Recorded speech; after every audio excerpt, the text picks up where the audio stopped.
inkastoo shacabka rag waaweyn uga horreeyay dee looga bartay oo dhoodaan iyo hadraawi iyo adama garat haddana waxaan kan u baan islahaa waxaan baaqtay ma garanaysa muxuu yiri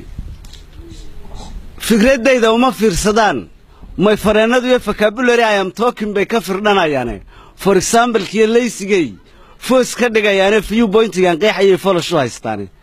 waa ficilada James Bond ama se faandame fashionka waxay moodayaan family Europe fiidiyowga kuwa fiiriyaad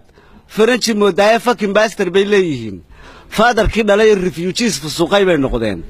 faris magaalkii faris originalkii ka tagay photocopy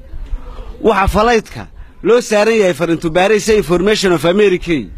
ku ibtiloobeena aan maalka isi ka noqoy age ka soo baxay grade eedama iyo bulshada ay ku yudale waa stranger life ka lakigu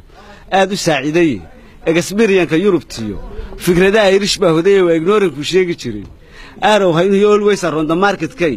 ku istaraxana expensive base modayaan oo qasuma dhamaane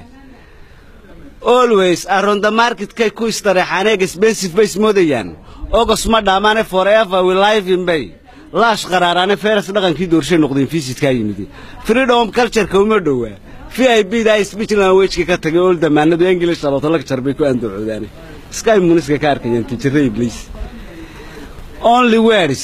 kama amisanay rayadoodii if you now attack waris gaarid ka sameeyay wuxuu leeyahay almacluwa if you now attack waris yaacay dagaalka la inagula jiro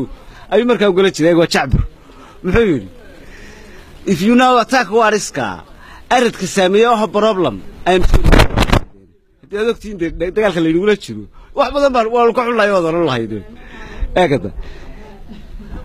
expensive face modayaan oo sma dhamaane forever we life in belash qaraarana feers dhaqankii doorshay noqdeen visitka yimid freedom culture kuma dhaw VIP da speech language ka tagay oo damaanadu English abata lecture bay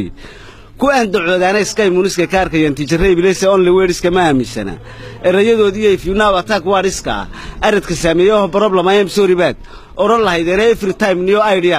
ka ambanaysan bidnoofad leerigan bartay boterkiis best women is moodayaan personaladu wata la yiri doqon iyo habeen baa madow ma garanaysa hablihiina lagu yiri watan de waxa aragtay jirkiida ma garanaysa sida aragtay loo gubayay loo yeelayo yani waxyaalo far badan baa meesha ku ma garanaysa best women is moodayaan markaas ay inagu oranay la rag baa la soo cadayna ragina alla taas way wanaagsan halkan wuxuu ga sheegi lahayn oran lahayn ka wax la doonayo inuu toosiyada waa nin hadda ma garata marka best women is moodayaan personality waxa beautiful ki bedelay boysinka yimid population bar Christmaskay bareetamayaan bush life ka house ki ka tagay towns baby iyo sidii British iyo Irish kay beled kamerana haday been Israel ka wasitaan leesanka iyo buug oo baresantiga qeexayaan geralkiyo boygu biology ka science kay baran lahaayeen dheer face ka yimid baan ogeyn dheedka maanta education ki dogiska teacher ku dhigay dhan match big dancing gay level iyo share discussion ki nation kay dhayarsanaya leesanadii iblayskay dhigteen people dheer tiguye waa waxa dhisiiska ugu wacan dangerous ka do remember that is riga dhaqankoodi gabagu saas u dhignaa waan baahnaya